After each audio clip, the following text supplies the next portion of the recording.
Welcome to me ఇంటి వంట by Lakshmi. మీ ఇంటి వంటలో ఈరోజు సాఫ్ట్ మైసూర్ పాక్ని ఇంట్లోనే చాలా సింపుల్గా ఏ విధంగా ప్రిపేర్ చేసుకోవాలో చేసి చూపిస్తున్నాను. ఇంత సింపుల్గా సాఫ్ట్ మైసూర్ పాక్ని చేసుకోవడం యూట్యూబ్లో మీరు ఎక్కడ చూసి ఉండరండి. అంత సింపుల్గా ఉంటుంది, తప్పకుండా ట్రై చేయండి. అసలు పాకంతో పని లేకుండానే చాలా ఈజీగా ప్రిపేర్ చేసుకోవచ్చు. చాలామందికి పాకం అనేది ఎలా పట్టుకోవాలి, కొద్దిగా తక్కువ ఎక్కువ ఉన్నా సరే ఏమన్నా పాడైపోతుందో అనేసి భయపడుతూ ఉంటారు. కానీ ఈ వీడియో చూసిన తర్వాత చాలా ఈజీగా సాఫ్ట్ మైసూర్ పాక్ని ఇంట్లోనే ప్రిపేర్ చేసుకోగలరు. అయితే వీడియోని స్కిప్ చేయకుండా చూసిన తర్వాతే ట్రై చేయండి. వీడియోలో నేను టిప్స్ చెప్తూ చేస్తున్నాను, అవన్నీ కూడా మీరు కూడా ఫాలో అయ్యారంటే అస్సలు పాడయ్యే ఛాన్సే ఉండదు.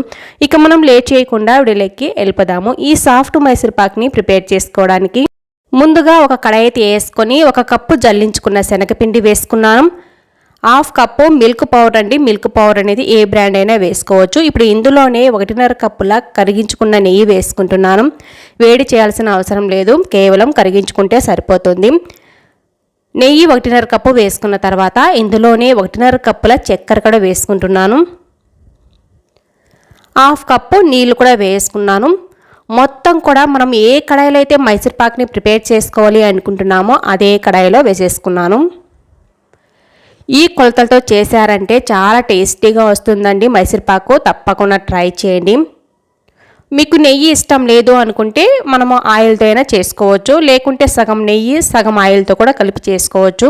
చూసారు కదా, ఎక్కడే కానీ ఉండలు లేకుండా కలిపేసుకున్న తర్వాత ఇప్పుడు ఈ కడాయిని స్టవ్ మీద పెట్టేసుకోవాలి. చాలా తక్కువ గిన్నెలతోనే ఈ మైసూర్ పాక్ అనేది రెడీ అయిపోతుంది. ఎక్కువ హడావిడేమీ అనిపించదు. ఇప్పుడు ఈ కడాయిని స్టవ్ మీద పెట్టేసుకుని స్టవ్ని లో ఫ్లేమ్లో పెట్టేసుకుని కలుపుకుంటూ ఉండాలి, లేకుంటే మనకు అడుగు అనేది పట్టేస్తుంది. చూస్తారు కదా, కలుపుతూ ఉన్నప్పుడు ఈ విధంగా దగ్గర పడుతుంది. స్టవ్ మీద ఈ కడాయి పెట్టే ముందే ఒక మౌల్డ్కి నెయ్యి రాసి రెడీగా పెట్టుకోవాలి. స్టవ్ మీద పెట్టిన తర్వాత గ్రీస్ చేసుకోవచ్చులే అనుకోకండి, ఎందుకంటే స్టవ్ మీద పెట్టిన తర్వాత మనము గరిటె అనేది వదలకుండా కలుపుకుంటూ ఉండాలి. కాబట్టి ముందుగానే మనము ఒక మౌల్డ్కి గ్రీస్ చేసి రెడీగా పెట్టుకోవాలి. స్టవ్ని లో ఫ్లేమ్లో పెట్టేసుకొని కలుపుకుంటూ ఉన్నప్పుడు ఈ విధంగా దగ్గర పడుతుంది. అలాగే చుట్టూ కూడా ఇలా గట్టి పడుతున్నట్టు తెలుస్తుంది. ఈ స్టేజ్లో ఉన్నప్పుడు కొద్దిగా ఒక ప్లేట్లోకి వేసుకొని రెడీగా పెట్టుకోవాలి. అలాగే మనకు ఇలా వేసామంటే రిబ్బన్ ఫోల్డింగ్లో రావాలి. ఇప్పుడు ఒక ప్లేట్లోకి కొద్దిగా వేసి చూస్తున్నాను. ఈ ప్లేట్ని కొద్దిసేపు పక్కన పెట్టేసుకోవాలండి. 1 నిమిషం పాటు పక్కన పెట్టేసుకొని కలుపుకుంటూ ఉండాలి. కడాయిలో మరొకసారి గమనించండి, చుట్టూ కూడా గట్టి పడుతున్నట్టు తెలుస్తుంది. చూసారు కదా, ఈ విధంగా అన్నప్పుడు గట్టిగా తెలుస్తుంది.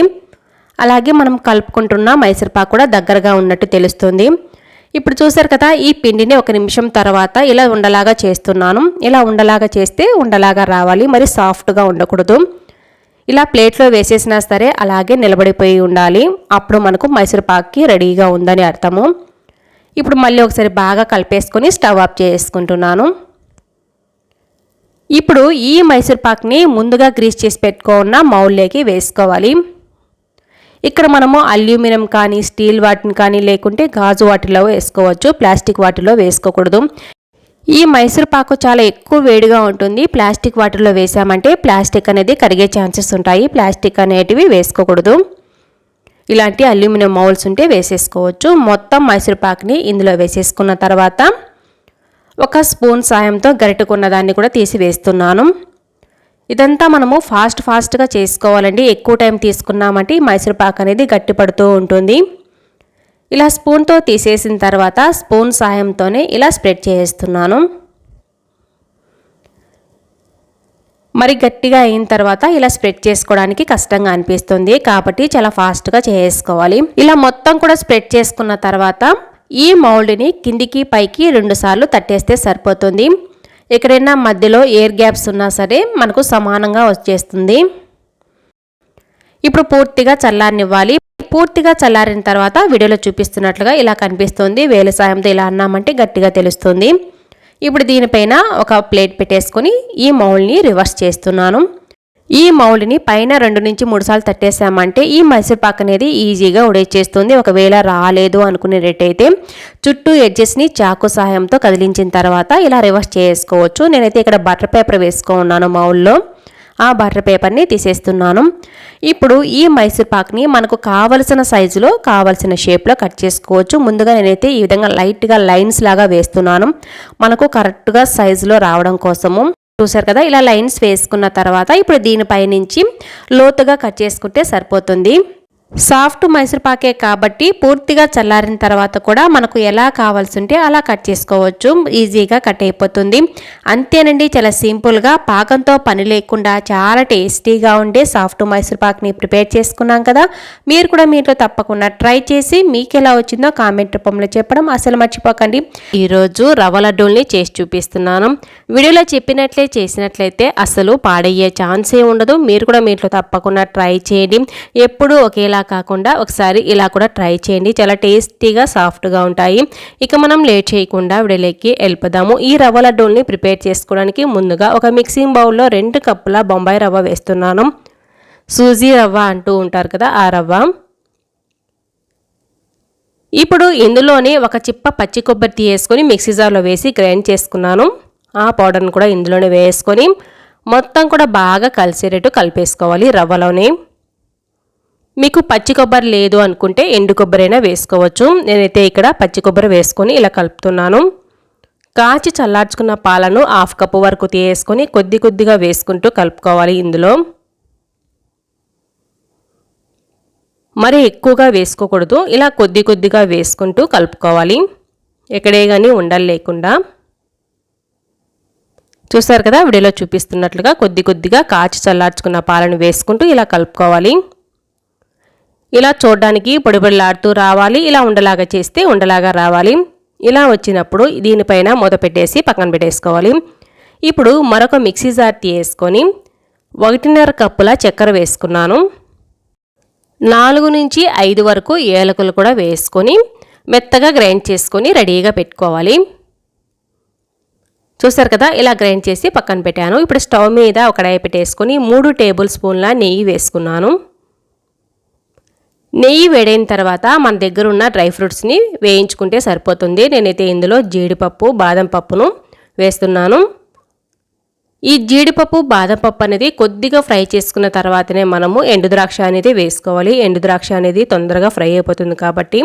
చూసారు కదా, కొద్దిగా ఫ్రై చేసుకున్న తర్వాత ఎండు ద్రాక్ష కూడా వేసుకొని ఎండు ద్రాక్ష ఉబ్బేంత వరకు ఇలా ఫ్రై చేసుకొని పక్కకు తీసుకోవాలి. ఇలా ఒక ప్లేట్లోకి తీసేసుకున్నాను. ఇప్పుడు కడాయిలోనే మనకు నెయ్యి ఉంటుంది. అందులో ముందుగా కలిపెట్టుకున్న రవ్వ, కొబ్బరి, పాల మిశ్రమాన్ని కూడా ఇందులో వేసేసుకున్నాను. ఇలాగే మనము స్టవ్ని లో టు మీడియం ఫ్లేమ్కి అడ్జస్ట్ చేసుకుంటూ మంచి అరోమా వచ్చేంత వరకు వేయించుకోవాలి. అలాగే పొడిపొడిలాడుతూ మంచి కలర్లోకి వస్తుంది. ఇప్పుడు ఇందులోనే ముందుగా గ్రైండ్ చేసి పెట్టుకున్న చక్కెర, యాలకుల పౌడర్ను కూడా వేసుకోవాలి. వేసుకొని స్టవ్ని లో టు మీడియం ఫ్లేమ్కి అడ్జస్ట్ చేసుకుంటూ ఇలాగే మొత్తం బాగా కలిసేటట్టు కలిపేసుకోవాలి. ఇలా మొత్తం కలిపేసుకున్న తర్వాత ముందుగా వేయించి పెట్టుకున్న డ్రై ఫ్రూట్స్ని కూడా వేసుకొని ఒకసారి బాగా కలిపేస్తున్నాను. ఇలాగా స్టవ్ మీద ఉన్నప్పుడే మనము షుగర్ పౌడర్ వేసుకోవడం వల్ల లైట్గా కరుగుతుంది కూడా షుగర్ పౌడర్ అనేది. ఇప్పుడు స్టవ్ ఆఫ్ చేసుకొని వేరొక బౌల్లోకి వేసేసుకుంటున్నాను. ఇలాగే కడాయిలో పెట్టేసామంటే అడుగు పట్టేస్తుంది. ఇలా బౌల్లో వేసేసుకొని చల్లారనివ్వాలి. మనం వేడిగా ఉన్నప్పుడే చేసుకోవాలని ఏమీ లేదు, చల్లారిన తర్వాత. ఇప్పుడు ఇందులో కొద్ది కొద్దిగా కాచి చల్లార్చుకున్న పాలను వేసుకుంటూ లడ్డూలుగా చుట్టేసుకోవాలి.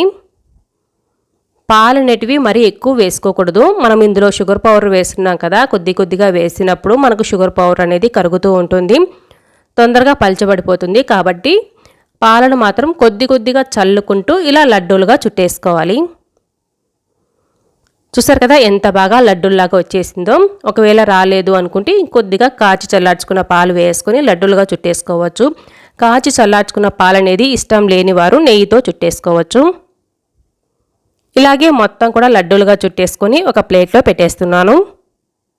ఇలా లడ్డూలుగా చుట్టేటప్పుడు ఇలా బాగా ప్రెస్ చేస్తూ లడ్డూలుగా చుట్టాలి. అప్పుడే మనకు లడ్డూలు అనేటివి చాలా బాగా వచ్చేస్తాయి. అన్నిటినీ కూడా ఇలాగే చేసుకున్నాను. మీరు కూడా మీ ఇంట్లో తప్పకుండా ట్రై చేయండి. ఈ లడ్డూలు చాలా సాఫ్ట్గా ఉంటాయి, అంతేకాదు చాలా టేస్టీగా కూడా ఉంటాయి. తప్పకుండా ట్రై చేసి మీకు ఎలా వచ్చాయో కామెంట్ రూపంలో చెప్పడం అసలు మర్చిపోకండి. ఈ రవ్వ లడ్డూలు వారం రోజుల వరకు చాలా సాఫ్ట్గా ఉంటాయి. మీరు కూడా తప్పకుండా ట్రై చేయండి. మీకు ఈ వీడియో నచ్చినట్లయితే తప్పకుండా ఒక లైక్ కూడా చేయండి. అలాగే కొత్తగా చూస్తుంటే సబ్స్క్రైబ్ చేసుకోండి. మీ ఫ్రెండ్స్కి, రిలేటివ్స్కి షేర్ చేయండి. Thanks for watching.